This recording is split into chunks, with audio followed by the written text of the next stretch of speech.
Hello, welcome back. We're going to have a very interesting and a very important conversation today, which of course is true of every video. So, whichever video you happen to be watching, that is the most important video of all, the one you're watching right now, of course. What we're talking about today is perception, knowledge, your loving thoughts, salvation, and the world's only reality. What else? Nothing less than that will do. One of the cool things about A Course in Miracles is that every single sentence of this course contains the entire thought system.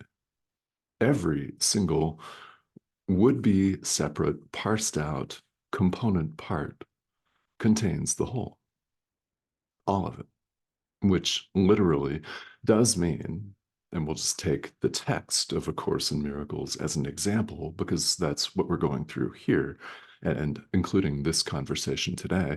You could literally open up to any page in the text, read a sentence or two, even one, and boom, that contains the entirety of the thought system.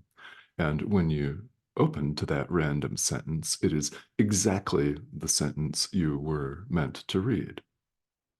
There's a message there from our inner teacher. So, what we're talking about today is the condition of reality. Chapter 11, section 7 now of the text of the course. We're going to talk about the condition of reality because, in order to see things as they really are, in order to know God, in order to experience truth, we have to meet its conditions. But you might rightly ask, what are you actually talking about? Let's go through that. This course concerns itself with the realm of perception, where there appears to be a subject and an object, a subject and an object outside of us, or there appear to be gradations and separations between two objects, one painting here, one painting here. They appear separate, separate objects, duality, subject, object.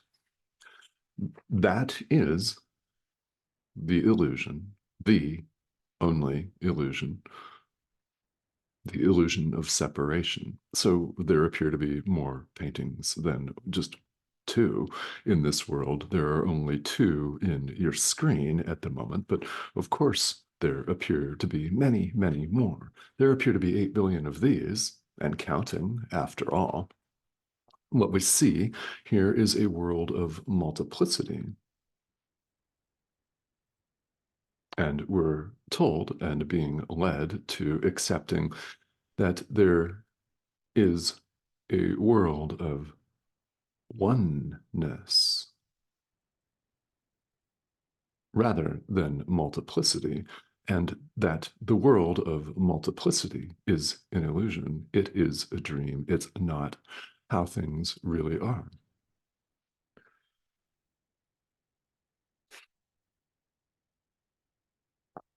What we see here with the body's eyes when we think we're individuals is only the perishable. We see only the change, the changeable, the mutable, all of that. That's all we see is change, where something appears to arise or be born and appears to linger for a period of time. How long? We don't know. And then goes away, goes bye-bye, and dies. It's extinguished. We see change. We see it in the physical body, and we see it all around us. In fact, in this world, that we see, there really is nothing but change. And it terrifies us, really. Whether you consider yourself terrified of change or whether you lean into it here, the reality for all of us is that it does make us uncomfortable. And what we're yearning for is our reality, the peace of God, which we can't see when we harbor separation thoughts. This course concerns itself with our righting our perception, our turning it right side up. It is upside down, of seeing things as they really are, rather than the way we've made them.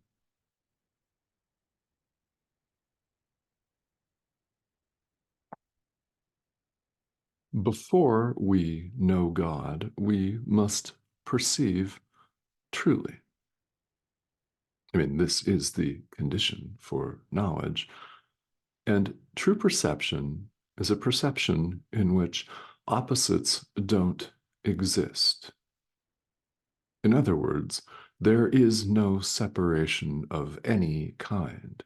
True perception recognizes just this, that there is no separation of any kind. There are no opposites, no short or tall, large or small, high or low, cool and uncool. There is no separation of any kind.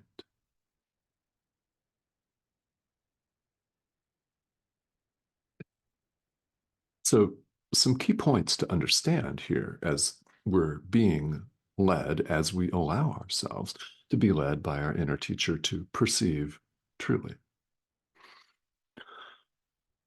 The world that we see cannot possibly have been created by God.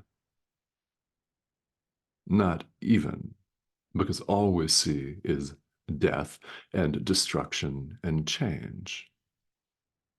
God is constant. The world we see can't possibly have been created by love. And the reason for that, the world's not as we see it.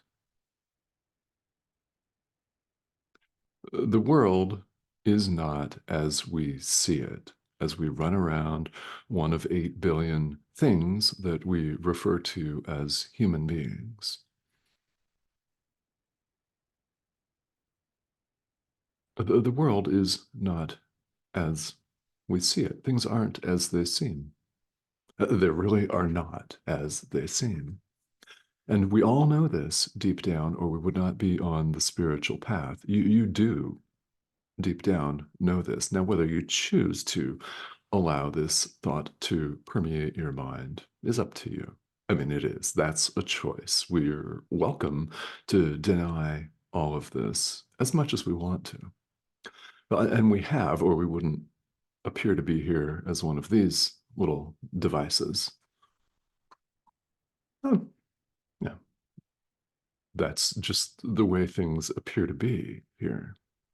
And if we hadn't sided with the ego time and again, we wouldn't be here having this conversation. It would be completely unnecessary. The world's not as we see it. We see only the perishable, and because the world's not as we see it, there must be a world beyond what we see. And there is a world beyond what we see. The Course refers to this as the real world, and no, it's not the MTV show from the 1990s, one of the forerunners of the modern reality show. Yeah, those of you who are my age-ish, in their 50s, may remember this quite well. That's not the real world that we're talking about. There's another world that we don't see. When we see ourselves as separate, we don't see what is known in A Course in Miracles as the real world. So, what does that constitute? What is that comprised of? Excellent questions. Our loving thoughts. Our loving thoughts, the loving thoughts of the Son of God, are all that can be said to be real here in the world. Our loving thoughts are eternal.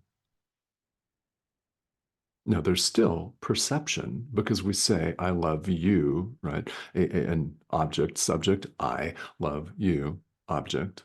It's still dualistic here in the world, but the major, major fundamental difference between that and ego clinging thoughts are they're loving. The ego's thoughts are not loving. The Holy Spirit guidance is loving. So our loving thoughts are eternal because they're loving. Even if they're perceptual, they clarify our perception because they're loving. When we have nothing but loving thoughts, in other words, when our forgiveness is complete, we see nothing but love, our loving thoughts. We see nothing but what the Course refers to as the real world, which, of course, at that point doesn't last long because it's outside of time completely. And at that point, God takes the final step himself. This is awakening, where truth dawns of itself. What is the condition for truth to dawn of itself? Clarified perception. This course leads us to the point of clarifying our perception. At that point, we recognize heaven. We're able to recognize it, and God takes the final step himself. This is enlightenment, awakening, and not just a glimpse of enlightenment or awakening, after which we plunge headlong right back into our normal daily game of judgment, blame, hatred, oh, pain, sorrow, annoyance, and fear. No, we're talking the awakening, actual awakening, realizing who we are, what we are, and where we've always been. And of course, recognizing, and we recognize along the way, that we never left, that all of this drama is a dream. How do we perceive the real world? Be willing to perceive nothing else. See no separation. Be willing to perceive nothing else. And then what do you then see?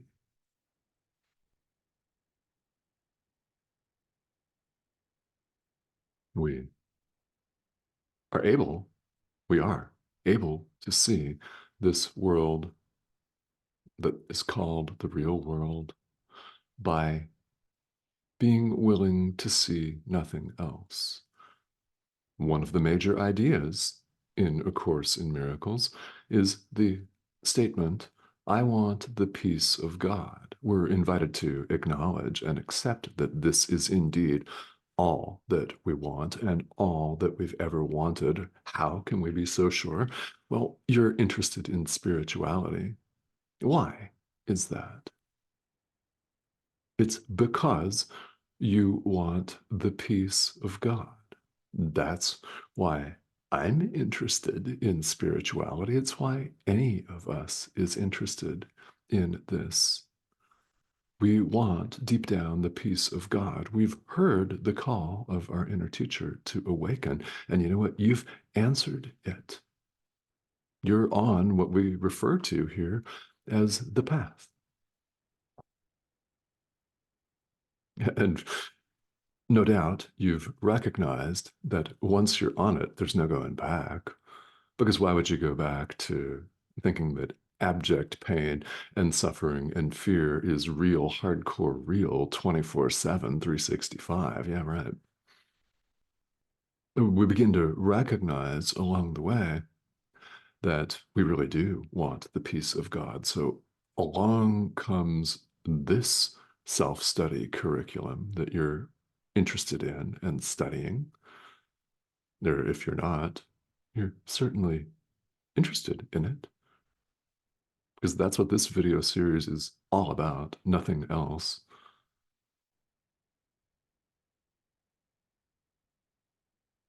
Along this comes encouraging you to hold the idea in your mind and to practice it. I want the peace of God and nothing else. When you want the peace of God and nothing else, what do you then see? Yeah.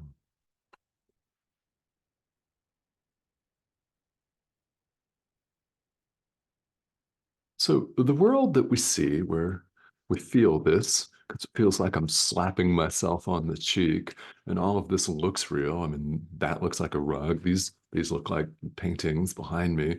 This looks like a shirt, and this looks like a dude, a human being. Yeah, that's what it looks like. Actually, it's a pixelated image on your screen. There's a message in that.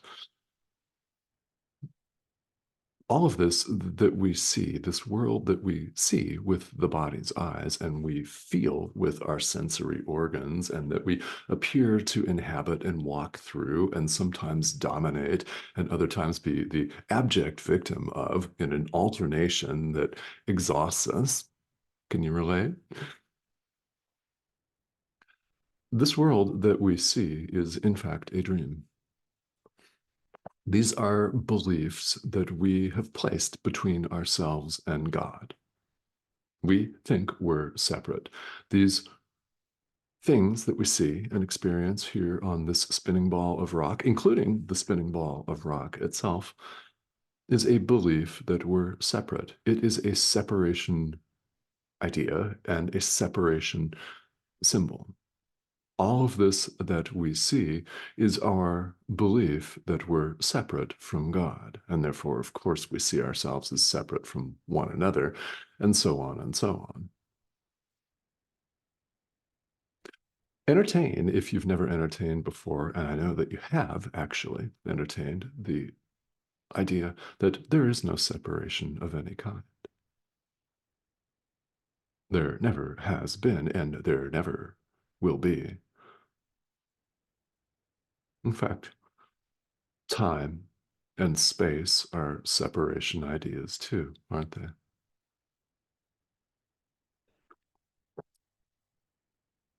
We think that all of these things govern our life, but we all know better. You do know better. Now, you, of course, can choose to disbelieve or deny. That's absolutely not a problem. The power that we have is this power of decision, of choice in this moment. There is, happily, only one choice to make, not 8 billion. There's one choice to make. Do we choose love or do we choose fear? Characterize this however you wish in words: God or the ego, truth or illusion, light or dark, self with a capital S or this little lowercase s, ego, self running amok, self sustaining survival unit, in bitter competition with all of our neighbors over what we perceive to be scarce resources, and then wild creations of our imagination, such as social status and stuff, completely invented out of nothing, and they are nothing. That.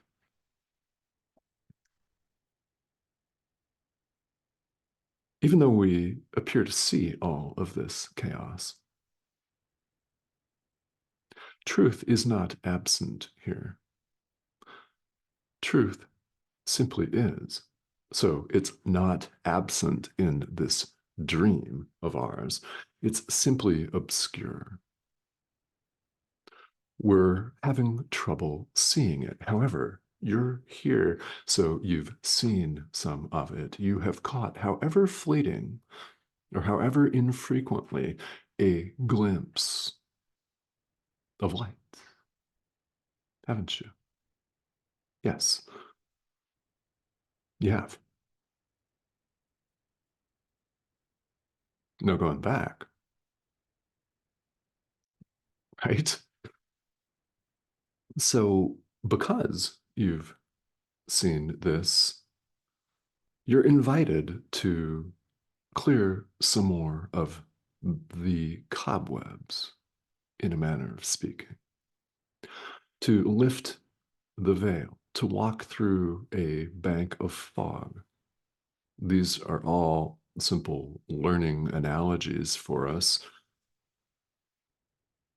We've placed this veil, this fog bank, you could see it as a wall if you wanted to. We've obscured the truth. It doesn't mean the truth is missing, it's still here. It's all that is. We simply can't see it, and we've chosen to hide behind this wall veil fog bank. We could remove the barriers.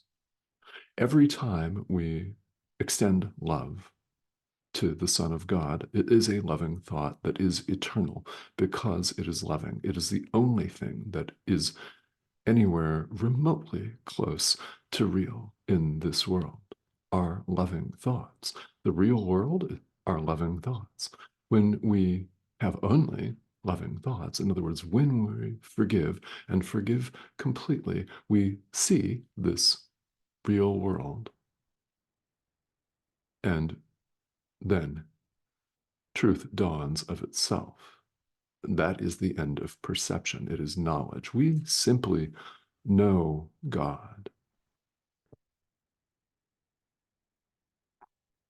In other words, we simply know ourself.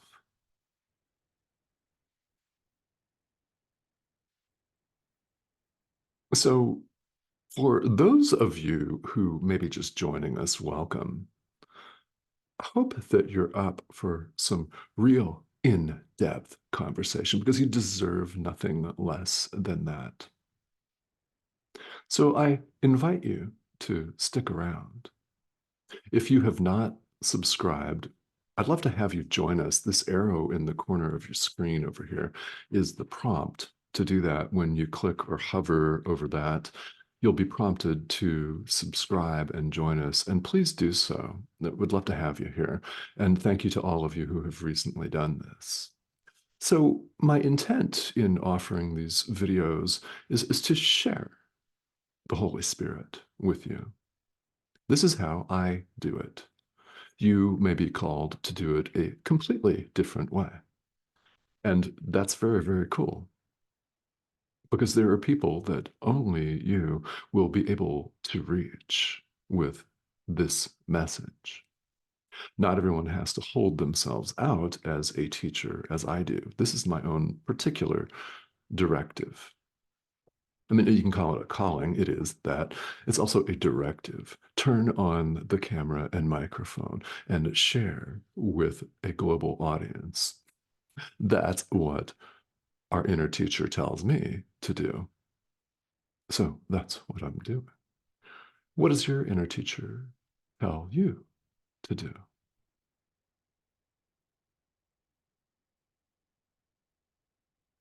And only you'll know what that is.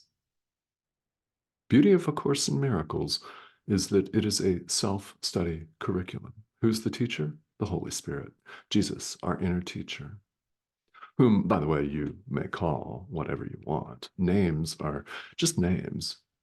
It's simply a label that we slap on something. It's not the thing itself. So it, the Holy Spirit, is often referred to as our inner teacher on these videos. So one thing that we can do and take full advantage of here with this 21st century technology is utilize the comment thread here on YouTube.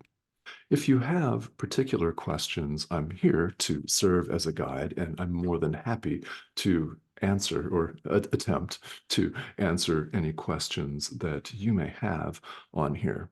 Even if you just wish to pop in and say hello, I'd love to hear from you. Comments are more than welcome. And we've had some very, very interesting and heartening and uplifting, eh, really interesting discussions as well. Part of the benefit of asking a question in a public forum such as this is you don't know who else needs to hear the question and hear the answer of the Holy Spirit. There could be somebody on the other side of the world that has the exact same question as you do. So, in this sense, and well, actually, in every sense, there is no question that's too basic. If you feel it's too basic, those in particular are the questions to ask because there is somebody, maybe somebody who's been practicing this material for 20 or 30 years because these videos are for everyone and every experience level. How can I say that? There's no separation of any kind, right? Right. So they're for everybody. There could be somebody that's been doing this for decades that needs to hear the answer to what you deem to be a very basic question. And you could positively impact the walk, the path, the trajectory of someone on the other side of the world whom you're highly unlikely to ever meet in person in this lifetime. And that's really very cool. We have the ability to take advantage of this technology right now. So let's use it in this way. Okay? That would be very, very cool. And by the way, it's fun to hear from you. So if you have comments or questions, please feel welcome to leave them here. This is a community, and it's a growing international community, which is awesome. It's very, very cool. Thank you, as always, for tuning in, and I will talk to you all very soon.